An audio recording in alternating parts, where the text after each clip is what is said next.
Meie teekond algas samal aastal, kui taasiseseisvus Eesti Vabariik. 1991. aastal hakkasime pakkuma mehitatud valveteenust. 1994. aastal aga alustasime klientidele turvatunde pakkumist seoses nende sularahaga. 90-ndad olid karm aeg.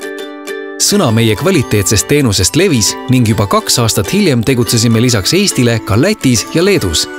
Meid on kutsutud turvama nii suuremaid kui ka väiksemaid sündmusi. Aga samas toredaim projekt oli 2002. aastal Eestis toimunud Eurovisiooni lauluvõistluse turvamine. 12 punkti G4S-ile. Oleme Eestile ikka toeks olnud.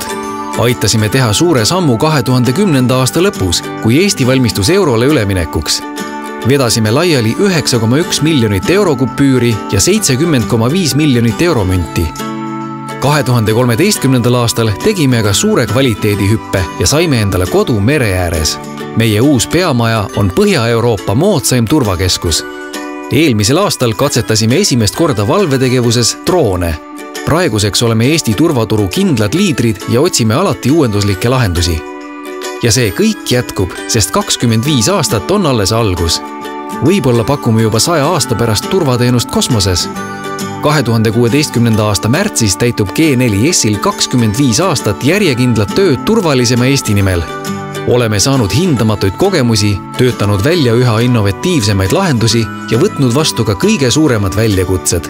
Oleme sinu eest valvel nii täna kui ka homme. G4S, 25 aastat turvalisemat Eestit.